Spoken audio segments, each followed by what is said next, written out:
Judy, because it's just all black. Really? You're recording. Thank you, I Pam. haven't changed anything in the last hour. What the heck is that going on? Let me see. Oh, I haven't done this for what, 2 years? Well, we're We going to get lived on this at Board of Finance. We were all half nuts by the end of COVID. okay. So we're recording now. So we're recording now. Good evening, everyone. This is the Town of New Canaan's Charter Revision Commission. It's meeting by Zoom only, on Tuesday, February 24th, 2026. It's a special meeting agenda that we have before us. And so I'll call the meeting to order, and I'm going to ask Angela Jameson, our secretary, to do a roll call. Thank you. Mr. Case? Present? Miss Corbett? Here. Miss Holm? Present. Miss Jameson? Present. Mr. Kimes? Present. Mr. Lampert? Mr. Labrie? Miss Neville? Here. Mr. Pallo? Here. Mr. Perrett? Miss Willett? Here. Thank you. Did you say Joe Pallo, dude? Yes. Oh, okay. I'm sorry. I didn't hear you. Okay. Excuse me. Okay. Well, let's thank you, everybody. I know that those that have not announced themselves as present just yet, I know they're going to be joining us. So we're going to continue on with the meeting. And I'm going to ask Commissioner Jameson if you'd kindly pull up the minutes from the February 17th meeting. Very good. Can you see them? Yes. Good. We can. Does anybody have any comments or corrections to the minutes as presented? No. Hearing none, can I have a motion to approve? Motion to approve. Steve Case. And second? Second. Okay. Second from Joe Pallo. All those in favor say aye. Aye. Aye. Okay, you can take that screen down then, Angela. Thank you. Very good. Welcome, Todd. Todd Lampert has joined us. Who is Zoom user? Bill Perrett. Oh, Bill, hi. How are you? Welcome. Thank you. Thank you. Okay, so who are we just missing? Chris Labrie then. Is that right? Yeah. And Todd. Okay, two more we're waiting for. I thought Todd's joined. Todd has joined us. Todd Lampert has joined us. Oh, excuse me, Todd. I see you now. Forgive me. Okay. All right, great. I'll try to switch, Kathleen, I'll try to switch to a better Zoom as we're going forward. That's fine. That's fine. Okay. We can hear you. We can hear you fine. Okay. Is there anybody on the line who is from the public who would like to make any comments? I don't see anyone. Okay. Hearing none. We'll move to item number 4. And Jen, do you want to take us through that? You sent some materials out. I don't know if you want to share those. Sure. Or just talk us through either one, whatever is good for you. So as everyone's aware, I sent some materials out. Let me see if I can share. Yeah, let's see. Okay. Very good. Let me know when everyone can see. We can see. And I can make it a little larger. So we've all been discussing putting out a postcard to the community to get input on the charter.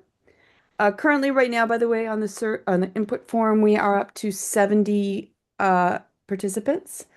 The goal of this was, I believe, we were going to send this out to basically using the voter registration list. I got that from February 9th, so it's the most active list. What I did, just for everyone's edification, is combined last names and first names. So we went from 14,803 active voters to 8,393 households. So let's say Kathleen and I share the same last name and we live at the same address, they would get one card. But if someone else lived at Kathleen Corbett's address and had a different last name, that person would get their own card. So that takes us down to about plus or minus 8,400. I went out to 2 printing shops just to see what the competitive bids were. We use Minuteman of Norwalk is a town of Buchanan designated vendor. So got a price from them, which would include the graphic design, printing, as well as first class mailing. As some of you might have participated in the past or used bulk mailing, it is hit or miss as if the post office delivers it in a timely fashion. It's normally the last, some of the items to go. I personally have found that sometimes it takes 3 to 4 weeks for that card to get somewhere. So it's all very variable. I opted to get first class postage from both. So between Minuteman and G-Way of Norwalk, which is another resource I was given, you see the two price tags of 6,587 versus 4,308.92. G-Way, by the way, I did follow up with both to be sure that we were comparing oranges to oranges. Um, just for everyone's edification, I would say G-Way is probably less hands-on. They would expect digital ready art. They do not provide that service. And they would take our mailing list in Excel and mail out the cards on our behalf, as both of them would. So there was a slight nuance and difference. I would also say, too, um, I'm a little more favorable to Minuteman. We already have an account there as a town, and they basically, I think they've gotten very good feedback from multiple people I've asked about both of these.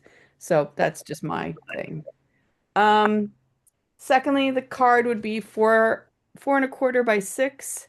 So one side would have the QR code, and the other side would then have the address, the permit, etc. We will be using the postal permit of either printer we use, so we don't have to go apply for a permit, which would be great.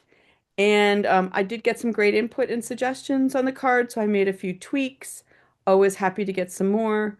And there's one item we probably want to put in the card that we need to discuss, which is the deadline for getting input. So that's where we are today. Anyone have any questions? Why don't, can you take this back? You want to leave it up because you have next steps, or we can, whatever you want to do. Oh, sure. Here, let me just stop sharing and I can just read. The next steps is basically approve the design and the wording, approve the printer and the cost. Just for everyone's knowledge, the card will take about 5 total business days from start to finish to get into the mail. And then we will print some extra cards, which we can hand out at the library, town hall, coffees, etc. And then there was a last discussion on do we want to put any overview about what the charter is on the CRC website, etc. for educational purposes. Okay. First question, comment, Steve Case. I think putting that deadline on there is a good idea, irrespective of what the deadline is. Yeah, I agree. Would you guys mind just using the raised hands so we can just make sure we're not talking over each other? Steve, Sure. go ahead. Just quick question. Is the 4308 for G-Way inclusive of the $1,169 for postage? Yes. Or exclusive? Inclusive. So it's a couple $1,000s less expensive. Right. Correct. So I'll just make a comment, and this is after very careful thought. But first, I want to say a huge thank you to Jennifer, who did all the research and the work on here. Enormous. Love the postcard. Looks terrific. Love the fact that you were able to identify, a reasonable working number for mailing out this card. I am going to maybe mention a couple things. Number one. I was taking note of a number of responses that we already got from the 70 or so responses thus far. And a couple of the comments that I have reflected on include, are there any changes to the question is, are there any sections in the town charter you believe should remain unchanged? If so, please specify. And some people wrote, see notes above, this survey does not provide enough context to comment. I need more time and information to react to this question. I have no idea. More info should have been provided in this survey. Yes, but I don't know enough to suggest. don't know enough to say, unsure, don't have the requisite content to opine, unsure, too complex, etc. And, you know, the 11 of us are all faced with the same, roles and responsibilities in terms of reviewing the charter and coming up. And we've spent days, hours, weeks on this project, and will continue to do so. And I think just offering somebody a copy of the charter and say, what do you think? What's missing? What needs to be changed, et cetera. For those who have a very specific area that they want to focus on, they've been giving us some super responses. I appreciate that. But the majority of them are not familiar with the charter and won't be until we have provided them as a commission something for them to opine on. Now, they can opine obviously at the ballot box, which is where it usually happens. And we look forward to lots of people participating in that effort in November. But beforehand, we have to get information out there as to what are the primary issues in terms of charter change. And I don't feel that we're there yet. And I think we could still use the database. I think we can still use even the card, but I'd like to have the card actually linked to what the commission is actually proposing and to get their responses to that. In fact, it might be something that the town council has to do, because they're the ones that have to have the 2 hearings as well. Once the draft report is submitted to them by May the 4th. So I feel that public input is a vital part of our process, but I think the timing is off. And I just have one more point, and then I'm going to let Joe speak. The budget that we all approved back in December had a provision for printing of the document. I have a copy of what we did 10 years ago. You all have a copy of this. So there's a cost to printing, there's a cost to mailing. This is the report, and this is the redlined charter itself. And so there's a cost that was assigned to that and so forth. We only put a line item for costs in our budget for $2,500 for the town survey, online town survey. And Jen, you probably know better than I. Did that cost us very much at all on the using SurveyMonkey? Maybe we didn't have any expense at all. We've had 0. Okay, so $2,500 is what we budgeted, and whether it's $4,000 or $6,500, again, all worthwhile and something that we all also have contingency for. Do we want to send out this postcard, get their opinion on something that they don't even have what our draft looks like, what our comments are, and so I think that everything that we've done this far is great. I just think the timing is not going to be helpful to us or even helpful to the electorate until they actually see something with meat on the bones and something that we, at 11 of us, have reflected on and drafted. So I'm just going to take a pause there, and I'm going to call on Joe. You had your hand up. Thank you, Kathleen. Several comments and relating to the points that you've made. The timing was known to all of us at the start of the project. There was no mystery about that. And I've been a big advocate of either using a mailing list or getting public input, because the last charter only had a very small number. You can actually count 4 names, and then there may have been some other people. But the data that we have already actually has some really astonishing information in it. If you look at the articles that people comment on, there's 2 articles, we don't have to name them here, where about 38% of people said they wanted change. Fine.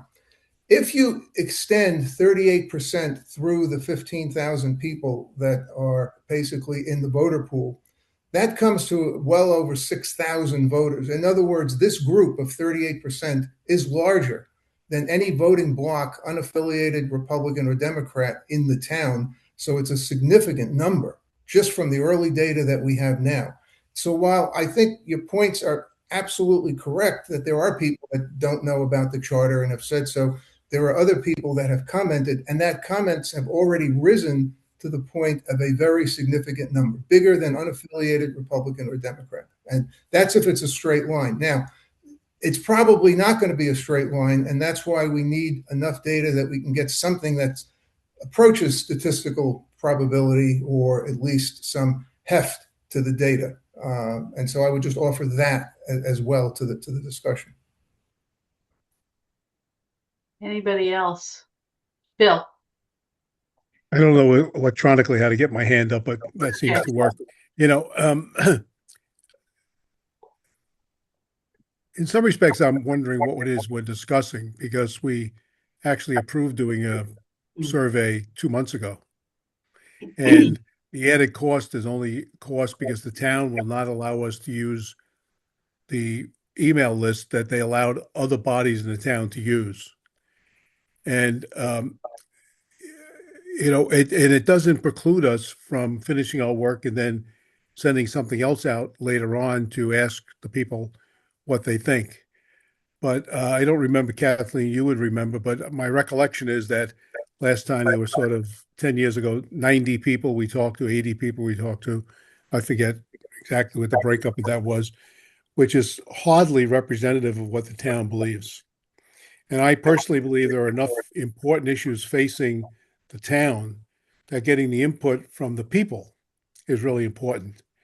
And while elected officials or unelected officials may or may not want to get input from the people, I think us who are drafting something that we're going to send back really should get the input from the people. And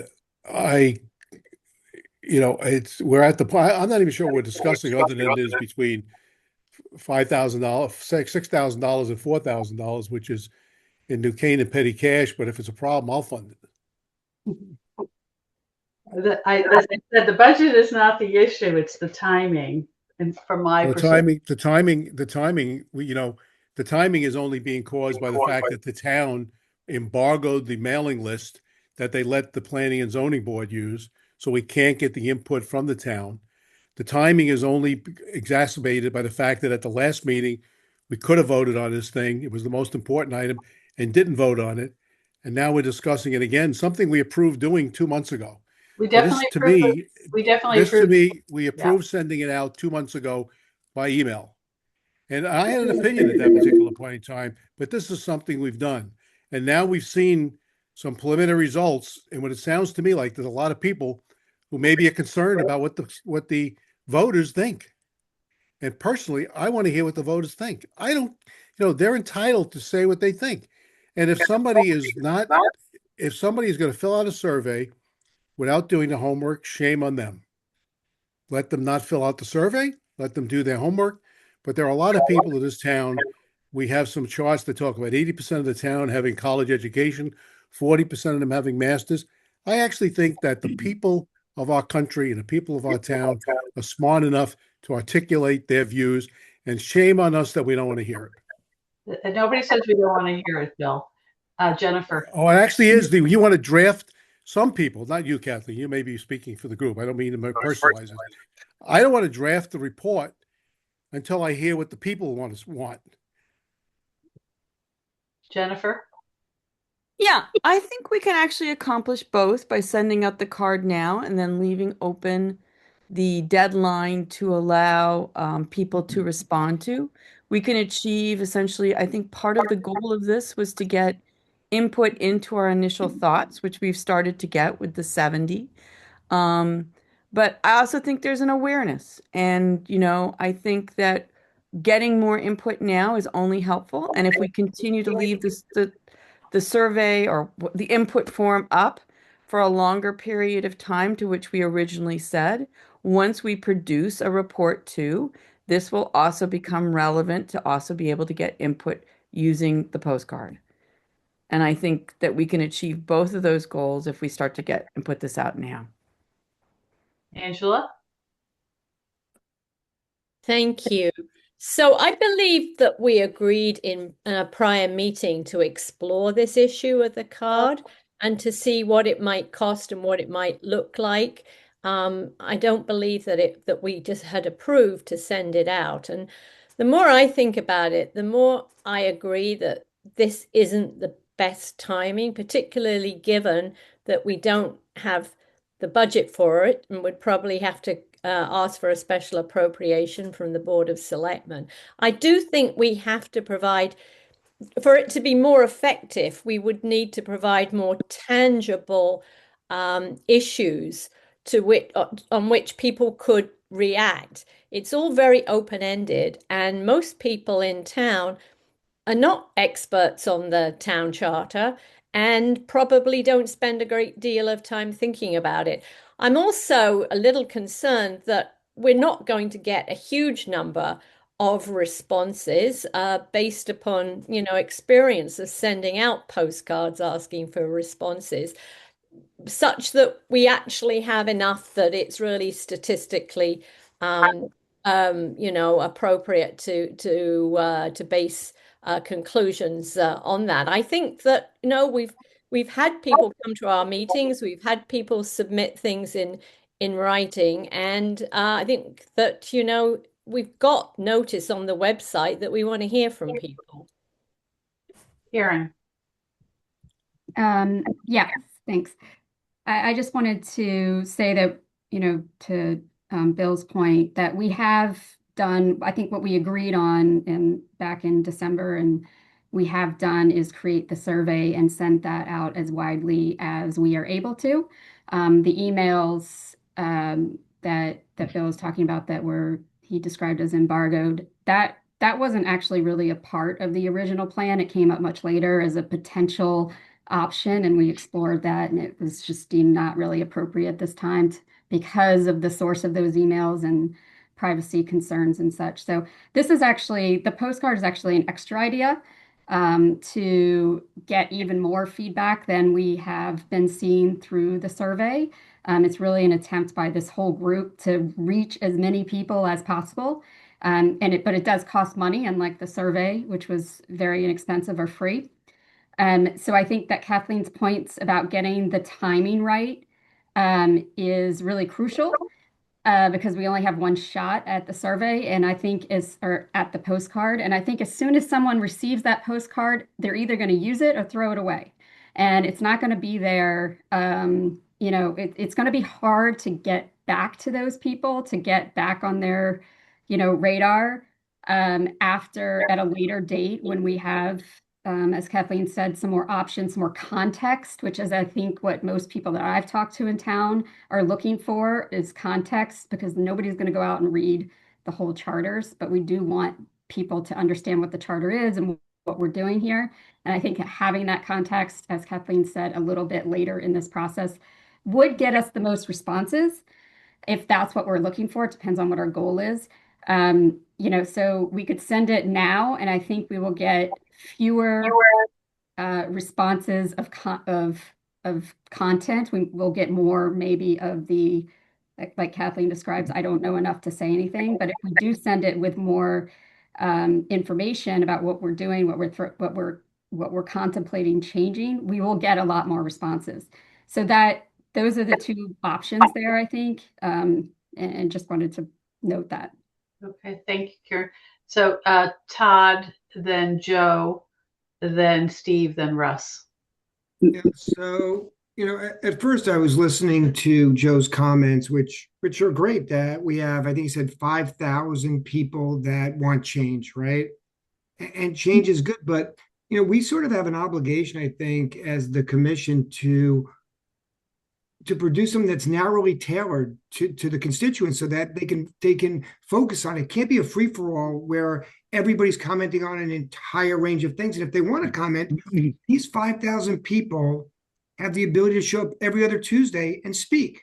So if there are 5,000 people that want change and there's 5,000 people that know we're having these meetings on Tuesday, I've seen the same 10 people show up every week. So I'm not sure what postcards are going to do now until we sort of finally tailor the issues that we think are germane to the town so people can give us input on those issues. So that's where I'm at. I want to do it, but I want to get the issues right.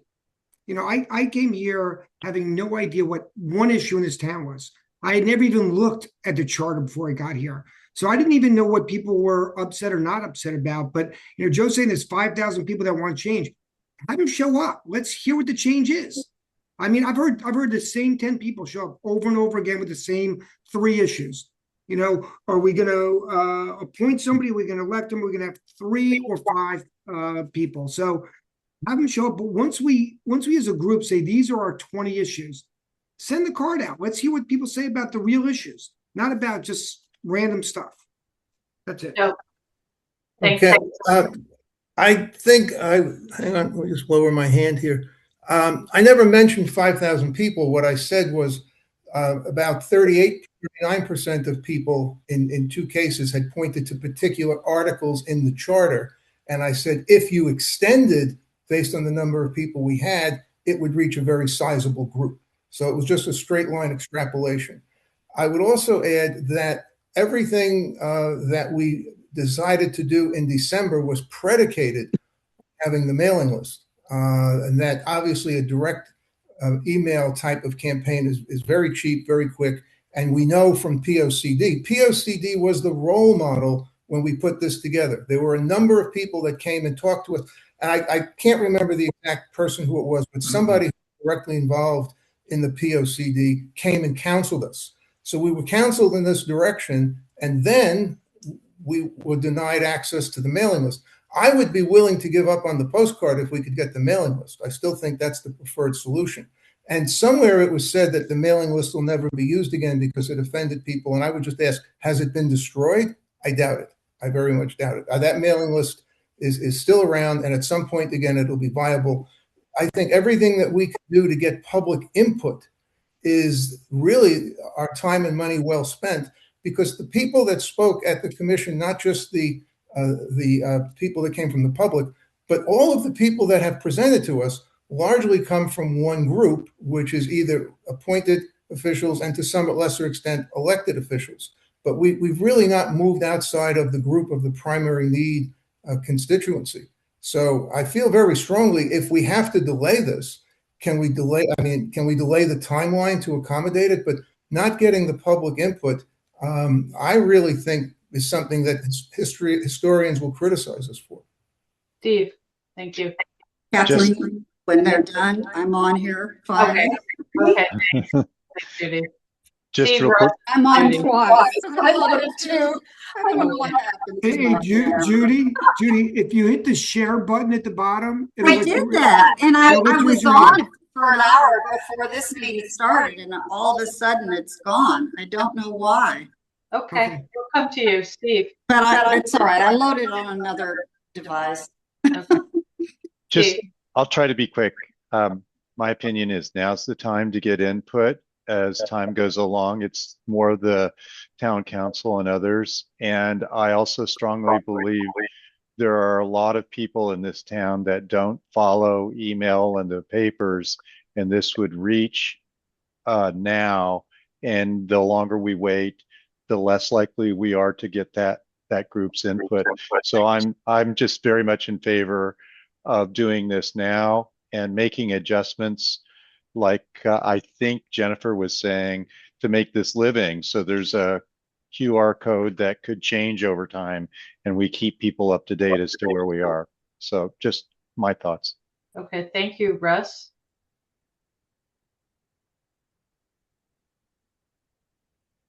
Russ, we You're can't on hear. mute. Sorry, my microphone itself is muted. I just want to try to correct some what I think are potential inaccuracies with this discussion about the list, and that there's, trying to manufacture some sort of conspiracy theory that there's, let's set the record straight here. That was a list that was generated at the beginning of the pandemic for emergency purposes, for emergency communications. And that was done prior to me being the emergency management director, and nobody seems to know where all of these emails came from. And certainly the individuals who got put onto this did not opt in or ask to receive anything beyond the emergency communications. Secondarily, under Connecticut General Statutes Title 28, during an emergency, we have protections to be able to communicate all across all means and methods we have. That does not include communicating or using this list, wherever it might be, or if it even exists anymore, to market to anything else. And actually, I'm one of the reasons we put the kibosh on that being used for other purposes because I wanted to respect our residents' privacy. That's why I launched New Canaan Alerts. And people now go in and create an account to receive the call outs like I did during the blizzard and things like that. That opt in by them signing up for that. They can then sign up for the newsletters, the Tiger Man, not Tiger Woods, Tiger Man outcalls, things like that. So that's the reason why. I don't know where it came from. They certainly didn't sign up for stuff outside of an emergency situation. And so I think that's why there is such trepidation. I don't even know if it exists anymore, these things, because we're using New Canaan Alerts now. And that's why New Canaan Alerts exists. And we have had this sent out in the newsletter. So we are leveraging the tools for the people who have opted in for this content. Kathleen, Bill, just a second. I can't figure out how to raise my hand. So when you get time, I want to speak. I saw you. Yeah. Okay. So it's going to be Judy, Jennifer, and then Bill. Go ahead, Judy. My thought at this point, how to get my voice. Can you hear me or am I double? Well, You're double miking, so if you could well, mute all right, the other let me one. turn this one off. Or Kathleen, if you want to make me a co-host, I can mute that other one. All right. That's okay. Oh, there it goes. I'm not sure there's ever a perfect time, but I think if you do it now, people will gravitate. They will pay more attention. They may or may not fill it out. I'm not certain that they will. We haven't had great response in town, but we had over 5,000 signatures for the FAA suit in a matter of less than 3 months. And that was having a bunch of high schoolers at every church and every function and every public place. And people signed on. There was no doing this on computer, 14, 13 years ago. And they do start paying attention and then they show up. And maybe that's what we need. Nobody's going to read this whole charter. I don't remember half of what's on it. And I was in office and I still don't remember reading it all. Maybe we didn't, but we are now. And I think it's time. I think people will appreciate the fact that there's been outreach. Anyway. So, okay. Jennifer, did you take your hand down? Yeah, I did. I just want to clarify one thing. The list that we received was actually an amalgamation of different sources of emails. So one, just for understanding the list, it was not the emergency list. It was from the parking permit, when you sign up for a parking permit. So it was an amalgamation of a variety of names from a variety of sources of that original list. So just want to clarify that. Bill. So I was going to say somewhat the same thing as Jennifer said. The list, I believe, was created by a former first selectman, number one. Number two, it was accumulation of a number of different lists, parking lists, other lists of that nature. I knew nothing of this. I knew nothing of this list. But I will say, in one of the earlier meetings where we agreed to send the survey out, and we did talk about the list, and Tucker, who's, an important person in town, was in the room, said there was such a list. And then she gave the list to Jennifer, is what I understand from Tucker. Okay, so the list still does exist. And I sit on the Affordable Housing Committee, and I had to tell one of the members of the Affordable Housing Committee, who was also on Planning and Zoning, well, just hold off. Maybe there's a question about the list that you're thinking of using for affordable housing.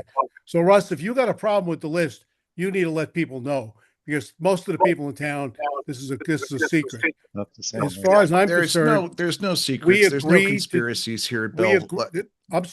Russ, it's not a conspiracy. I'm just straight down the middle of the road. We agreed to do a survey. We agreed to send it out.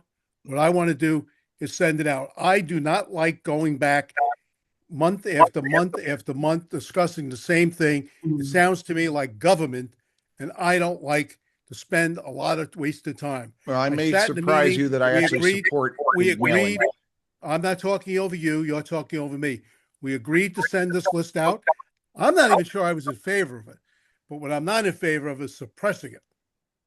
Okay. So, any more? Let me just say a couple of things. The list was determined after weeks, maybe even a month, that it was inappropriate to be used I think the town reached out to Jennifer. Yes, she had received it, asked her to destroy it. The town destroyed theirs.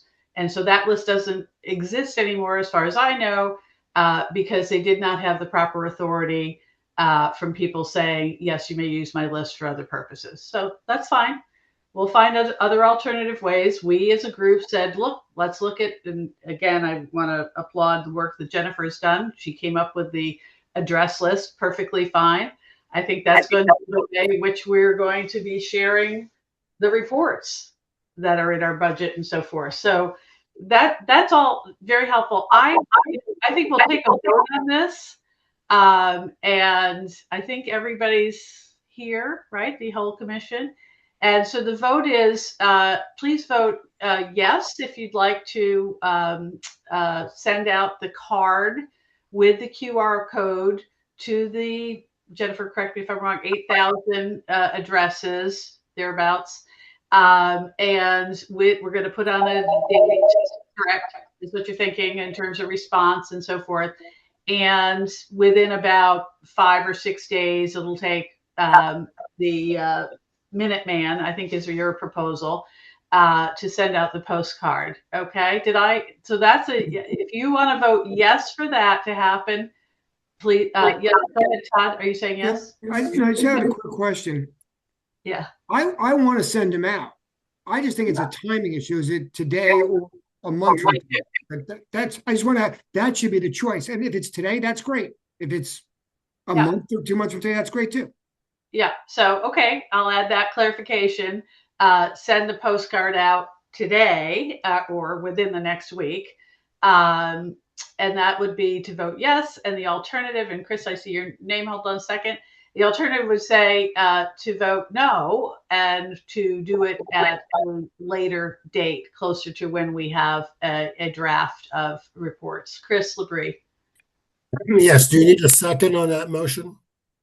Yes, I do. We'll move. I need it first. Who wants to make a motion? Okay, I made the motion. You second. So this is for voting for sending it out within the next week or so. All those in favor, say aye. Aye. Okay. Aye. Okay. Hold on a second. 1, 2, 3, 4, 5. I don't want to double count here. Okay. I'll just call out. Here's the votes. Yes. Steve Case, Chris Labrie, Joe Pallo, Russ Kimes, Judy Neville, Bill Perret is raising his hand twice, but we'll count it as one vote. So, okay. Did I get everybody? And all those in favor of later time, raise your hand. Please lower your hand if you're no longer. Okay.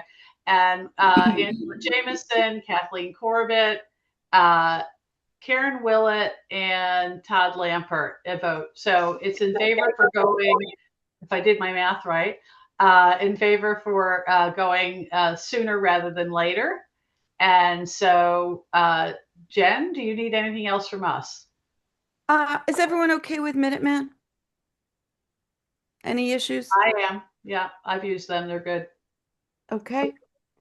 And last question would be, I will send out 8,400, but also print a bit extra for handouts. Everyone comfortable with that? So the cost may be a little bit above because 6,587 because they won't be mailed. And last question, 2 last questions for the group. I would like to put to Chris's point on the card a deadline. What would be the date of the deadline that we'd like? How about March 21st. March 21st to pick a date. I'm flexible, but just to throw out a date. I think maybe like the first week in April. That way it gives us a little bit more time to get, if we wanted to, add to the draft. I'd love to put the results into the draft because that's an informative piece of information. So April 3rd is the first Friday of April. That may be a good date. I think it gives more than enough time, just an opinion. Yeah. Chris? I'm good. I was just saying we should think maybe 3 weeks from the date of receipt, but I think April 3rd is probably good. Okay. Russ? Merely that when you get the extras, Jennifer, well, I'll take some of them because we actively put the New Canaan Alerts marketing out all over the place, and whether it's Paul doing home inspections or whatever, so we'll get them out there and market them, and hopefully it'll bring more people to bring more public comment too. Angela? Oh, sorry, Jen. I just have one question. So when will we have our report done by? Well, that's our next topic agenda, so we'll talk about that in just a minute. It depends on how quickly we get all the information from the groups to the full commission. So I've got one set we're going to go through this evening with the time that we have available. So I would say, early drafts they're going to see right away because it's going into our packets. So, but I would say that we'll have a good, healthy draft by mid-April, April 15th. So why don't we say April 17th then? After the draft is done. Yeah. What about that? But that gives them 2 days after the draft is done to respond to the card. Or April 24th? No, I think that doesn't give us enough time to get it to the printers and all kinds of stuff for the May 4th deadline. Okay, so April 17th? Let me take comments from Steve. Steve, go ahead. Well, I was just going to say April 3rd is Good Friday, and a lot of people have that as a conflict. I know I do. So it just, the later April 10 would be better for me. Okay, Angela, you're on mute, please. Right. I just wanted a point of clarification from Jennifer. I think I heard you say that the cost using Minuteman will be higher than the 6,500 that you've got in your presentation, and that is because of the postage? No. Printing. Because simply we're going to print cards that don't need postage, so there might be 5 cents a card total. So the 8,400 is printing of the card, mailing of the card, and the postage associated to the mailing. Okay. Yep. So why would the cost be somewhat higher than might it be higher than that? Because we're going to print a couple extras. Okay. Yeah. To basically give to Russ, put at the library, hand out coffees, etc.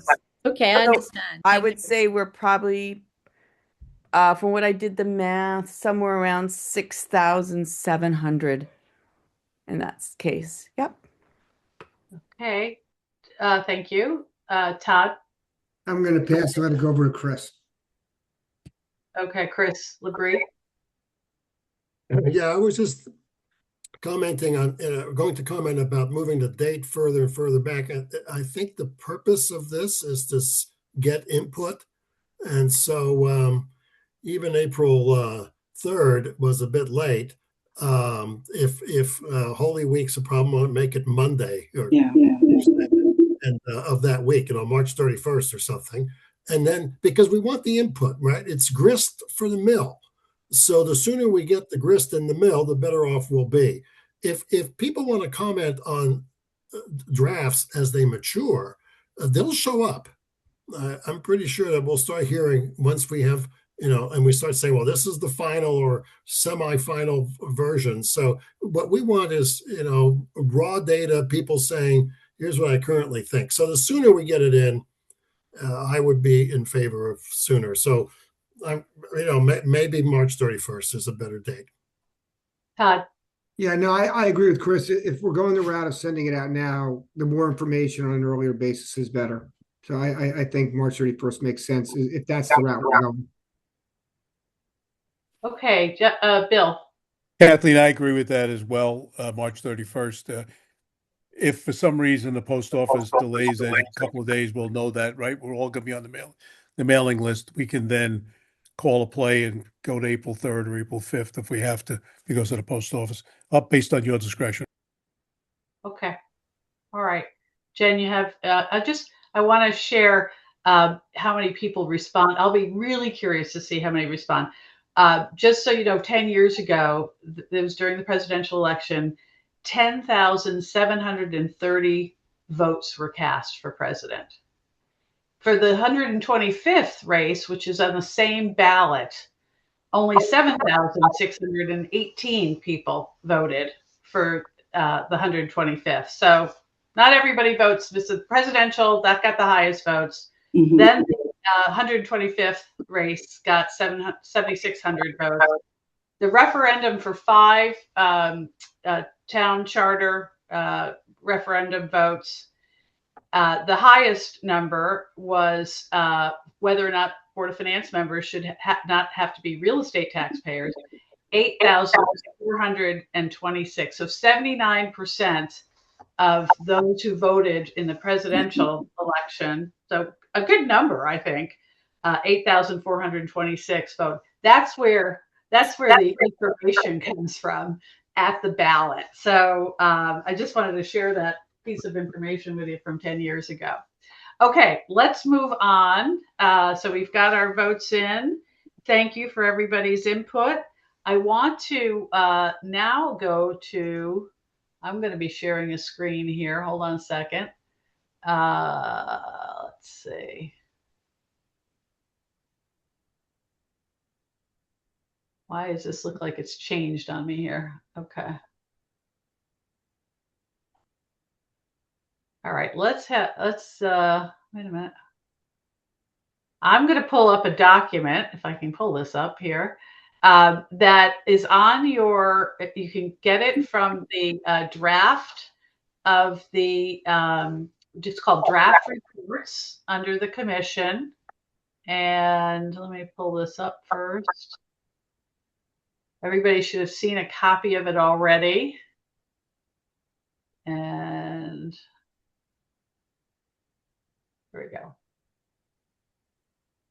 Okay. And you tell me if you can see this.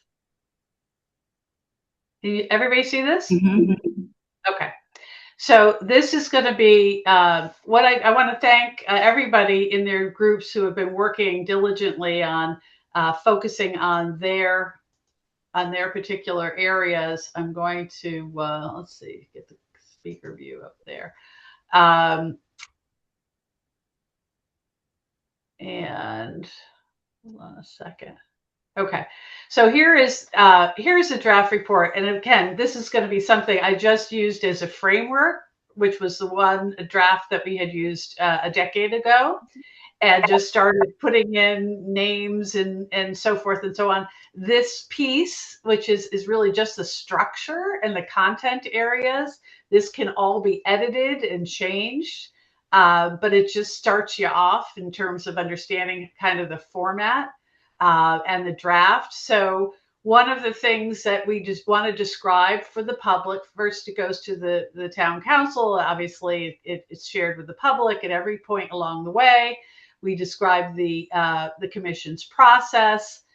Again, all can be edited, but that's essentially what we agreed to do when we formed the commission.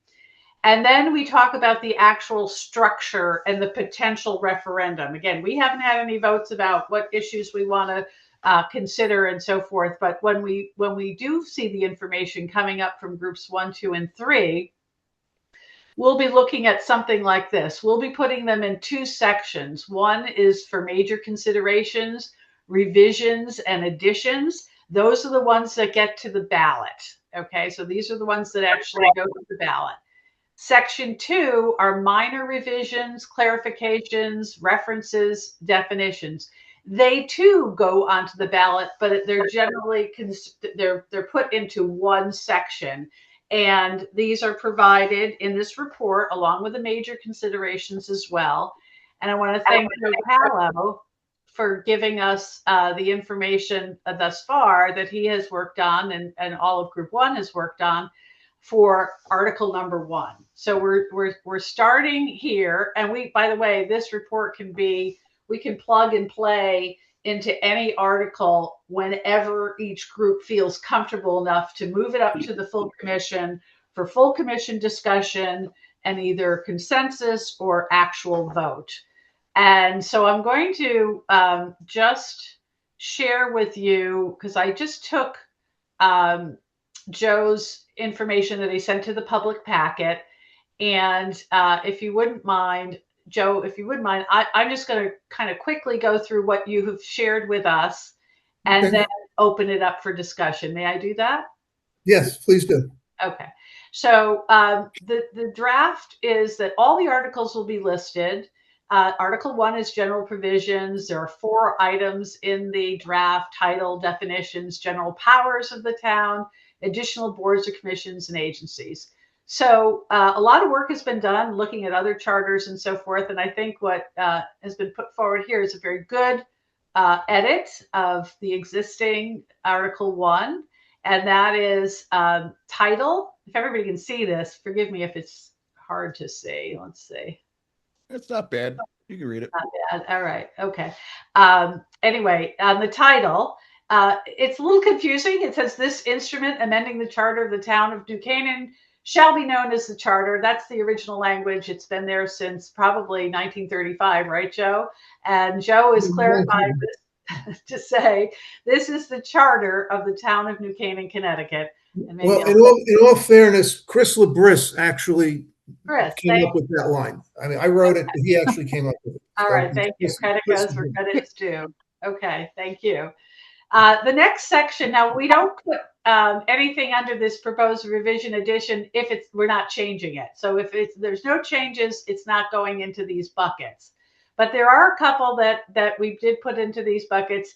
Published, and publication is listed here. And I will tell you that this was one that was also changed 10 years ago, in that, you know, it's a very archaic way of having to publish things. And we rely on if the governing general statutes and someone's added as amended from time to time, we rely on that. And I know a lot of work is being done at the state level to hopefully change the archaic way that these things have to be published. And so we said that, look, that could happen in the next 10 years. And whenever it does, we'll be able to adopt the general statutes that are more 21st century. It goes on to say, and somebody entered, it may have been Joe, if required by the general statutes, publication shall be in a local newspaper, local being added there. And I'll just say that, you know, if the general statutes are requiring a publication in a newspaper, I think by putting the word local, we have actually tightened it up on ourselves. And if we can do it in the Norwalk Hour or the Stanford Advocate, which we do, we use those publications. I think if we say it's only for local, that might only be considered the Sentinel or the New Canaan Advertiser, which still prints. And so I think if it's under statutes, this is just my opinion, if it's under statutes, the publication allowing it to be a newspaper, not defined as local, that should give us a little bit more flexibility there. And I think that's what we're looking for. And then we added some more language saying, including electronic. And I think that's perfectly fine the way it is.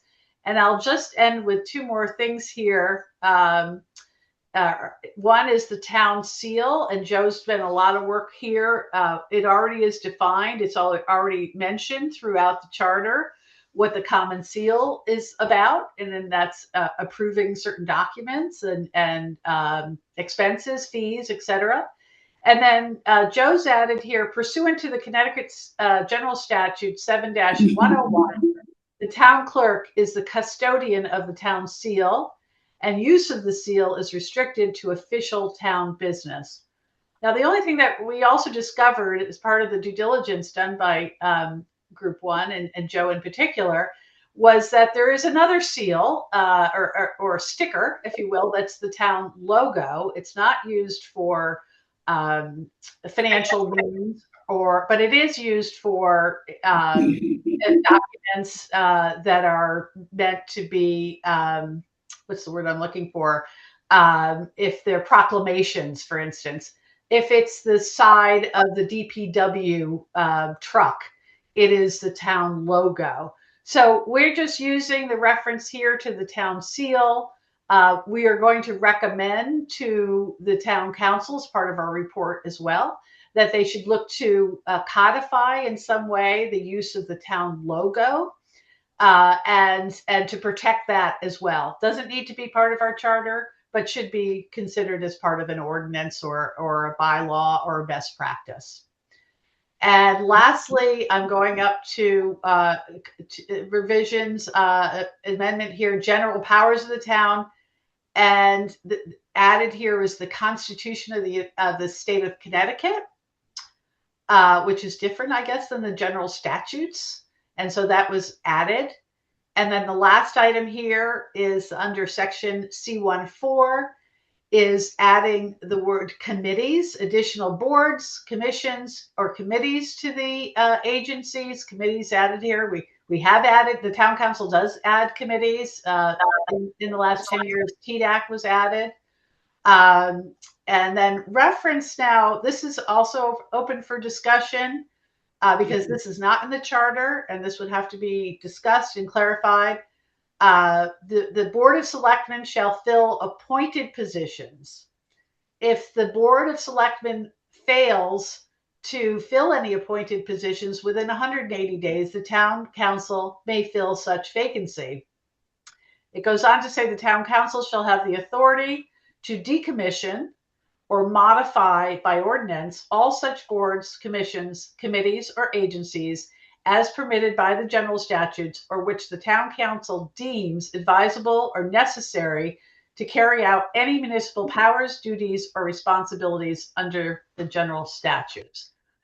I'm going to unshare this unless people have any questions that if you want me to keep this up here on the screen. Yes, just one point, if I may, Kathy. Yes, please. There was one additional point that should be in there that was left out, the naming of the audit committee. No, thank you. Thank you, Joe. I moved it. Oh, you moved it? Oh. So what you're seeing is, as Joe pointed out, he put in the definitions, the audit board, and we've group 2 have been talking about this as well, and we're suggesting bringing it out as a separate article. It's currently sitting in Article 5, which includes the Board of Finance, the audit board, except financial procedures.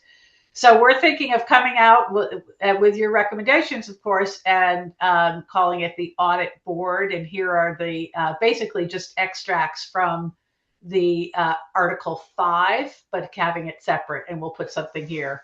But yeah, so those were all of Group 1's suggestions for Article 1. And with your permission, I'm going to stop sharing so I can look at everybody's face because I can't see it now. Hold on, where am I? Okay, here we go. Okay. What you didn't see, but it'll be posted up under the draft things. Okay, I got Jen and Todd. Just give me a second. And okay, lots of people. Okay, I will say that whatever we agree tonight, if we want to make some changes, those changes will be made, and those will be put up in the draft report. So it'll be a living, breathing document as we go down along the way. Okay, so I don't know who raised their hand first, but I'm going to go with Jen. You were in the upper left-hand corner of my screen. Yeah, two thoughts. One, on the first sentence there, I believe a charter is a defined term, and since I believe this is a legal document, we have to go back and define charter as the defined term. So my question is, because it's now referred to as the charter throughout the document, which is partially what that, I would agree with Chris, very convoluted sentence was also doing. So how do we give comments in the draft? For instance, I could make that comment in that first article. Make it now. That's okay. What this, do you want it as so just sort of some guide rules, right? Do you want it as a comment as opposed, so we don't make any edits, like some ground rules. We don't make any edits to the actual text body that's read. And if Group 1 or 3 or whoever owned that article, they put into the document their proposed changes, and anyone who wants to either disagree, agree, or refine, put those refinements in comments, not in the actual body. Is that correct? Yeah, you can put them in the comments, or you can send separately your own email to the commission. We can't comment on it via email. Just say, for our next discussion, here's what I'd suggest for Article C14 or whatever it might be. And you add your comment. Great, we take it. Nobody comments. It's not a meeting. At our next full commission meeting, we say, Jennifer suggested this particular change. All those in favor say aye. Okay. And then my next question is, once we're done with this, since this is a legal document, does town council then need to go review it? Yes, this is part of the report that we submit to the town council. I mean, I'm sorry, not council, legal counsel. Oh, legal counsel, absolutely. They should. Sorry. No, yes, they should be reviewing it along the way. They're going to review it along the way. Okay. So in case we put something in there that's actually contradictory to what is allowable, they will go in and put their comment. Well, or in this case, if we're not sure about something and we want to seek counsel about that, we'll send out to Nick Bamonte, please look at Article 5. We're making this suggestion. What do you think about that? Okay. Yep. All right. Very good. All right. Okay. That's it. Thank you. Okay, thank you, Jennifer. I'm going to go to Karen, then Bill, then Todd. Karen. Sure. I just want to make a comment about the one, I can't see it now because it's down and I didn't pull it up, but about the filling the vacancies and putting a timeline around that. And I agree that we should discuss that. It's something that I noted, but I think it probably, Group 3 has the First Selectmen's and Board of Selectmen section, and there is a section in there, power to make certain appointments and fill certain vacancies. So I think that clarification or more detailed process for that probably belongs in that section. So I'm not quibbling with the actual language that's there at this point, whether it's 120 days or some other number, I think we should discuss, but I agree that we could spell out a more detailed process, but put it in C3-4. Okay, thank you for that input. Thank you, Karen. Bill. Yeah. Mine was really on the, I guess you call it the seal and whatever else the second item was called. Given the importance of, I guess, the seal from a statewide level, because it's in the custody of, the town clerk, should there really be a second document, a second item, or whatever you want to call it? And how did that come about? Maybe I missed an email or something, but if there's something, because I think the ordinary citizen can't discern the difference between the two. There was an email today, and I had to look pretty closely at that. And so I'm just wondering how it started, and should we just go back and just say there's one? Well, that's what it does say, is there's one. But I'm telling you that there's another thing that looks like a seal. It's the town logo, and it's done in a gold format. Yeah, I saw that. Right. Yeah, there we go. Thanks, so, but Joe. I mean, someone just goes ahead and creates that, and well, maybe we should outlaw those things. I mean, just.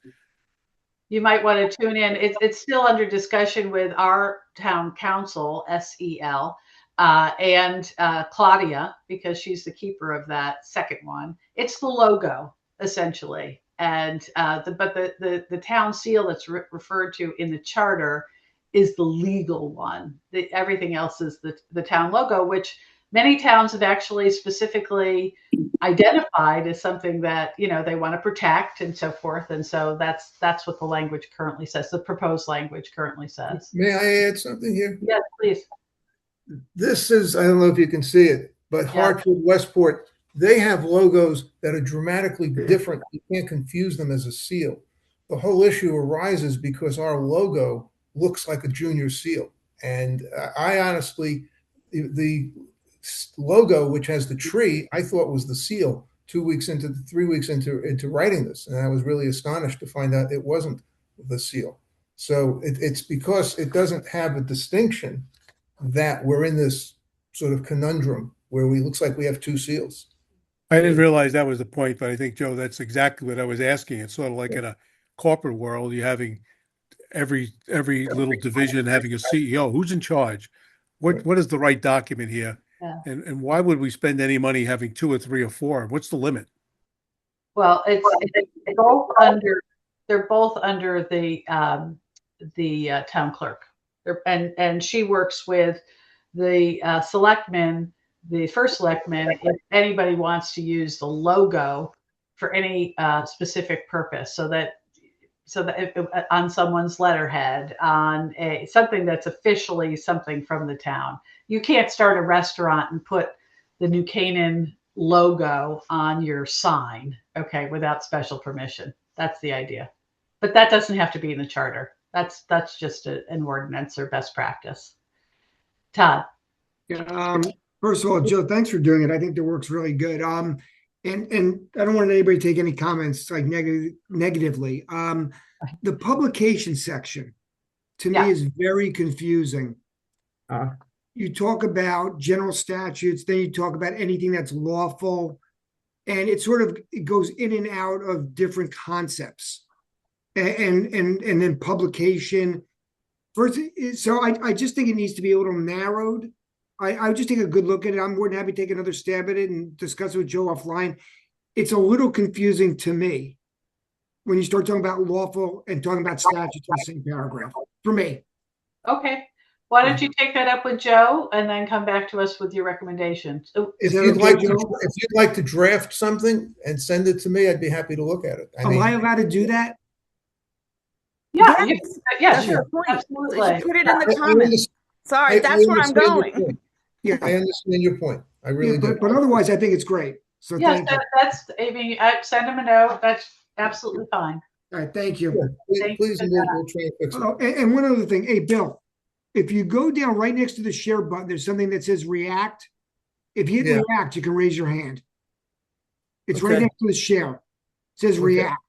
Reactions. It says reactions. Yeah. Yeah. All right. Okay. We're teaching. Thank you. Thank you. Oh, my pleasure. Raise your hand. Show us you got it. Okay. I'm going to attempt to share this one more time. Bill's raising a heart. Okay. Now he's going to show him now. Oh my goodness. Okay. You don't know how many times I click through these different icons yet to find that, but now I got it. Thanks. You bet. Well, you got something out of this whole conversation. Good. Let me bring this up one more time. And again, I know Jennifer, comments are good, but I don't want the comments to end up in the same document. I'd rather it just be changed in the master document once we've had an agreement. So let me see if I can pull this up again. Yeah, I think that's my point. So I wouldn't change the body, but I would potentially insert highlight. Let's say this is the town charter of the town of New Canaan. So I would add comment, right? So if you can do it outside of the master document, that would be great. Okay. Yeah, so if you add comment, it will appear as a bubble. Yep. Don't want that either. Don't want bubbles, anything else. This is a master document that you can give comments outside of it, which is great. And then but if once you put the comments in, people will be looking at it, and it could trigger responses from people, and we just want that outside of the master document. Once we agree on something, and I'm sort of putting it up here before we've had agreement, but let me just walk through this one more time with everybody. The first one, and just looking at time, the title. You said, Jen, you wanted to come back to us on getting the proper term of charter. Is that correct? Yeah. So just for edification, what that thing is doing shall be known as quote unquote the charter. That then becomes a defined term that's used throughout the document. So if you go through the rest of the charter, if you go to, let's say, warning, see that? Mm-hmm. That is defining the term of the word charter. So you would probably, I'm happy to offer language to add to that, to be, say, the town charter will be known as quote unquote charter throughout the document. That's what that's doing in that first title. Okay, so you want to come back to us with a suggestion, is that right? Right. So so what you're telling me, just to be sure that I understand the process properly, I should send a separate email to group 1 with that comment. Yes, please. Okay. Or you can send it to the full commission, either one, but we cannot respond. I understand. Yeah. Okay. Chris, I think I saw your hand up. No, Okay. All right. withdrawn. You're withdrawn. Okay, great. Let me go back to the screen. So Jennifer's going to come back on the definition of charter.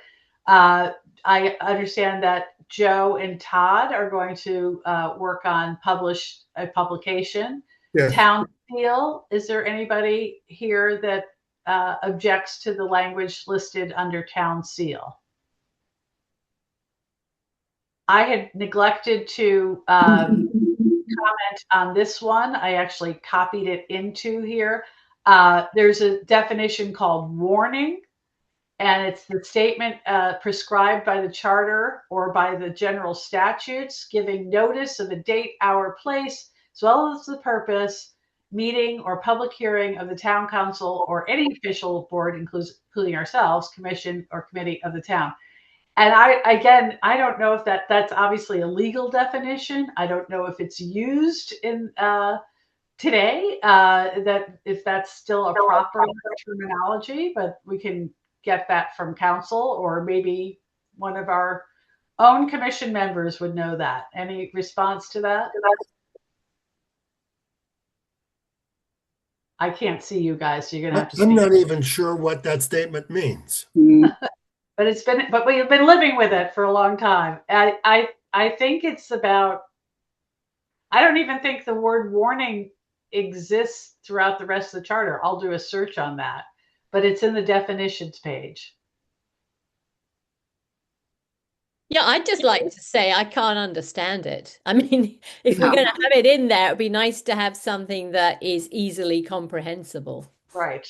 Is it just what we call a notice now? Is it? I believe that's what it's called. That's what Yeah. It looks a lot like it's just referencing what Connecticut General Statutes talks about, which noticing meetings and things like that. Right.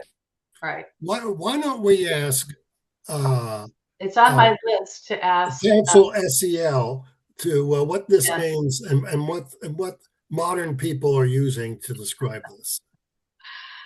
Correct. Okay, will do. And Karen, I saw you have given me a list too of the questions, and I just want to talk to you about a couple of them. I got the outstanding bills from council, and as you know, it's 20,000 between now and or between November and the end of June, and as of February, or as of I think it was January 6th, it was $9,000. So forgive me for being a little bit cautious about overspending. And so that's why, if you don't mind, I'd just like to talk to you about some of the questions. So I think some of them are solvable by us. Okay. And then the Sorry, I was last nodding my head. I forgot you can't see. Yes, I that's can see, right. I'll get back to that. And then the last one, item 614, and this is, Karen, you're suggesting that this language can be adopted in, is it Article 3? Somewhere in here, right? yes, that's right. Okay. In terms of the duties and powers and duties. Okay. Okay. So you'll see that this is still obviously very much early days. There's the audit committee change. And as each group is comfortable about elevating them, and I'm going to encourage us to do that, in short order. I think we're getting very close, and I can't find myself. Here. A second. As we're getting very close, I'd like to start in our next meeting. We're able to move this along quickly. And our next meeting is next Tuesday. So as many of the articles that have already been reviewed, I know Board of Education is one of them, and just one, so forth and so on, kindly send them forward. Yes, Angela. So I just wanted to ask about the timing for discussing the themes that were allocated to the various subgroups, when we want to do that and how we want to do it. And I would suggest that some of them really should be discussed ahead of discussion of specific articles. Agreed. So we can make those as any on our agendas for the next several Tuesdays. Why don't you put it forward and we'll add it to the agenda, whatever the topic may be. Okay, so just very briefly, Group 1 was given elected versus appointed boards/commissions, and that discussion morphed into a proposal about lowering the maximum number of members of an appointed body that belong to one political party. So Group 1 would be in a position to provide information about that at the next Charter Review Commission meeting. Okay, so next Tuesday. Yes. Okay. All right. Just put that forward, Angela, to us, and we'll. I've got to look at what we have. We do have town treasurer who's coming. Oh, okay. Yeah. Then maybe it it can be held off, but we're ready. We're ready. You're ready. Okay, good. Todd Lampert. Yeah. So the common themes that seem to come up all the time, either in these meetings or people that know that I'm on this commission, are whether or not we're going to have an elected or appointed ZBA and Department of Finance. So to me, at some point that needs to, I don't know how we get from A to B on that, but I don't know where this issue came from. I've never heard of it before, but it seems to be massive. Like everybody has an opinion on it. Yeah. And those are the two big issues. And the other one is 3 or 4 Board of Selectmen, right? So I almost feel like people reach out to me now, and I always say, send your comments in. But that seems to be just overwhelming on this whole thing. And I don't know how we get from A to B as a group on it, but I think we have to have a plan as a team or as an organization to get there. So for me, that's the things that over and over and over again. That's all I hear. Well, it's time. A lot of our research has been done. We've heard a lot of that input, including from the public responses to the survey, but everybody we've talked to will have an opinion one way or the other. And I think you've hit the nail on the head in terms of what the biggest issues are there. And so, we can do, let's say it's the elected versus appointed. And as you said, people are talking about more broadly land use. Some are just speaking about finance. Some are talking about P&Z. Some are talking about everything. So we could take that up, and that's probably would take a whole meeting just in itself. But we're ready to do that when you guys are ready. Joe.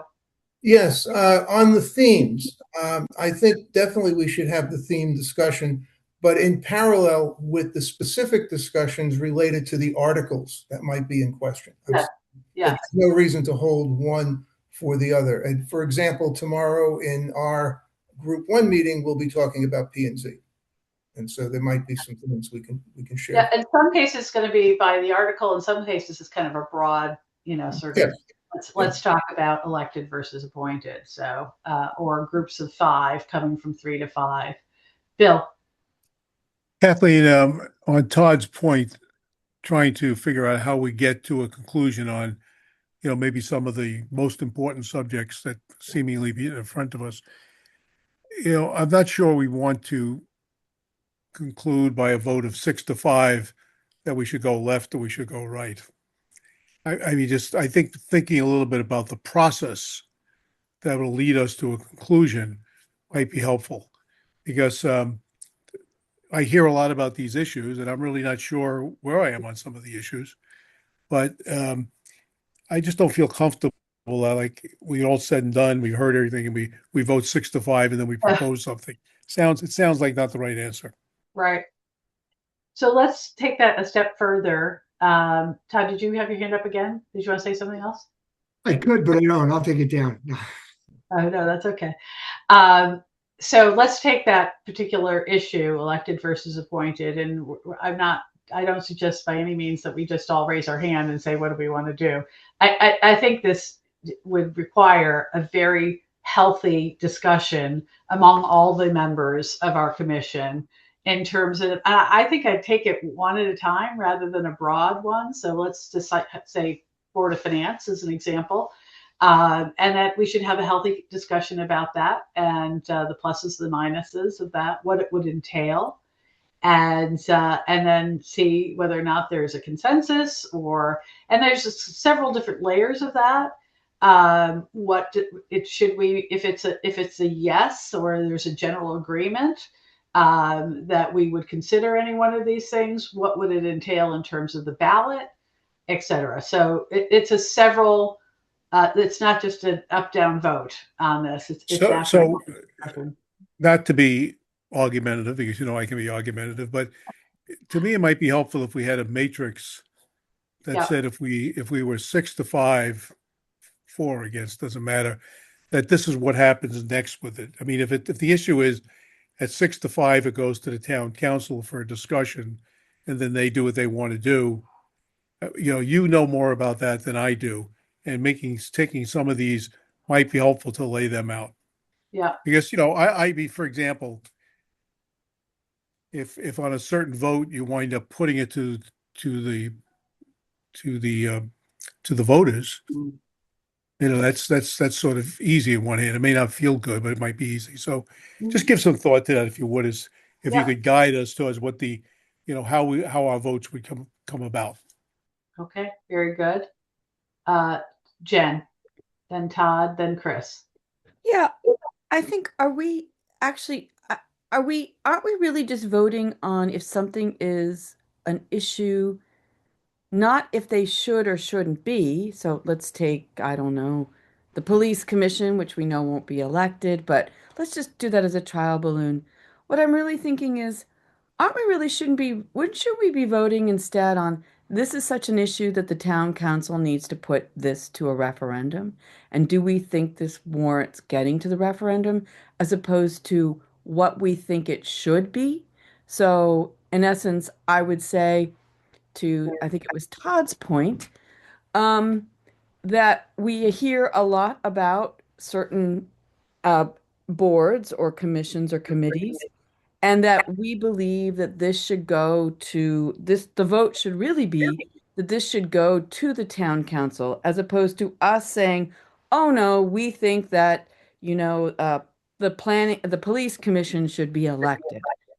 Do you see where I'm going? Mm-hmm. And so that this basically raises it to the level to say to town council, okay, so what is we believe that these are big enough discussion points that they should move forward, not on what our personal opinions are or our viewpoints are per se exactly, but these are such items that they should actually be elevated, and that is really what we should be voting on.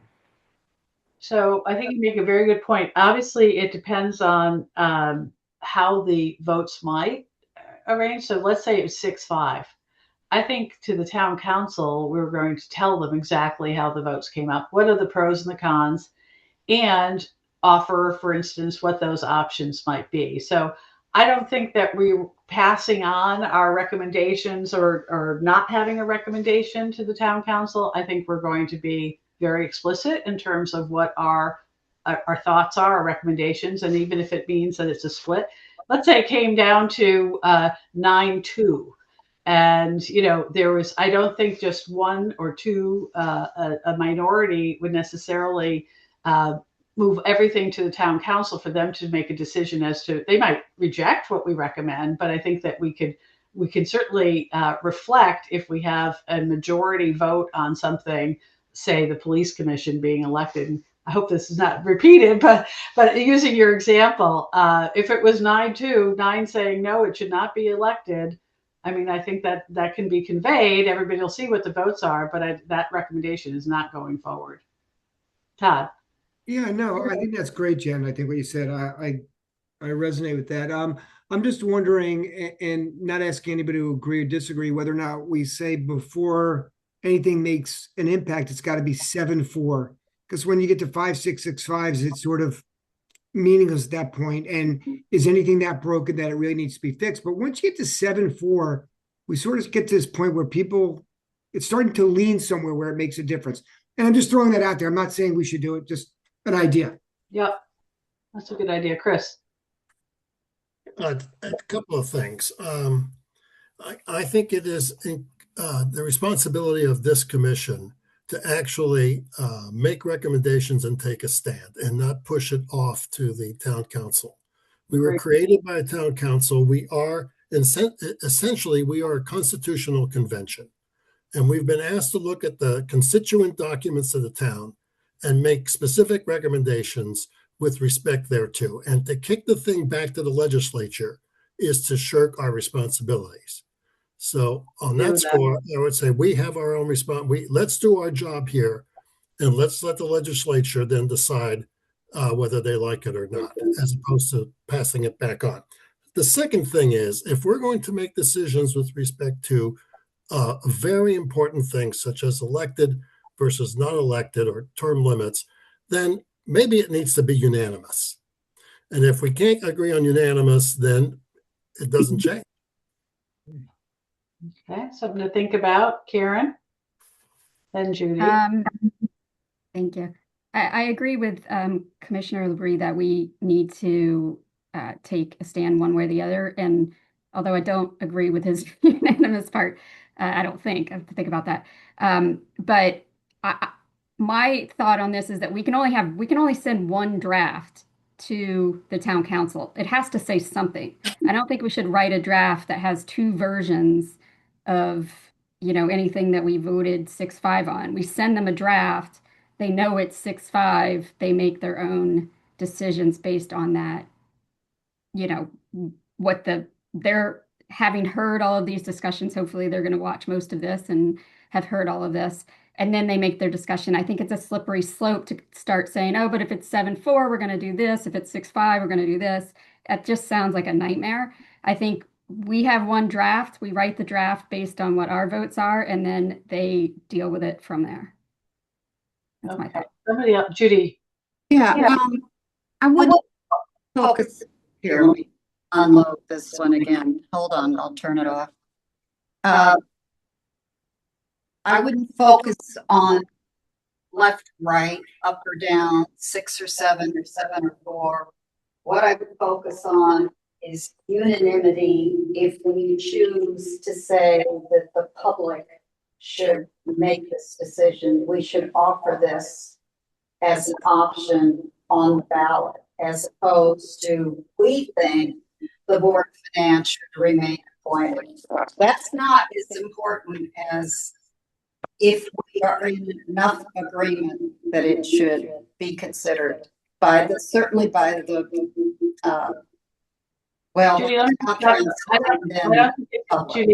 Judy, there's a lot. I'm sorry. There it is. I got it. Sorry.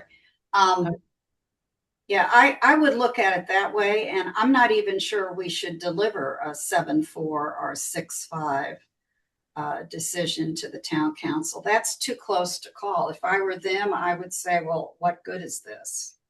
The other thing is we have heard primarily 90% from appointed people and people who want these positions to remain appointed.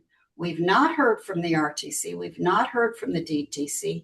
And those are the people who are going to have to be doing the most work to find candidates if these are elected positions. And for any of us, and many of us, at least that I grew up with in town government, were on the RTC or the DTC. We know how hard that is. That's another hurdle. We haven't even listened or heard from them, nor have they come in. And maybe they should be invited. Maybe that's the next open meeting or two. That's a great idea. Thank you, Judy. Joe. Yes, I think Todd and Judy each said something interesting that I wanted to try and put together, which is we're a body that's come together for a limited period of time, 6 months or 9 months, however long we're together. And even the town council is new for a period of time. When there is a substantial amount of information on both sides of the issue, and I think as Todd pointed out, there seems to be certainly a substantial amount of thought on both sides of the issue. Putting ourselves in the role of referee, or putting 12 people from the town council in the role of referee, I think is not as productive as letting people have a vote. And if they vote one way or the other, then we all know what people would like, rather than making the convenience of the people who have to find the candidates the priority, or the convenience of other efficiencies that might be done. The question is representative government. And I would say that once the substance rises on both sides, it needs to have public adjudication, not committee. Just add that. Thank you. Okay, thank you. I am going to, let's call this meeting, unless there's anything else anybody wants to add.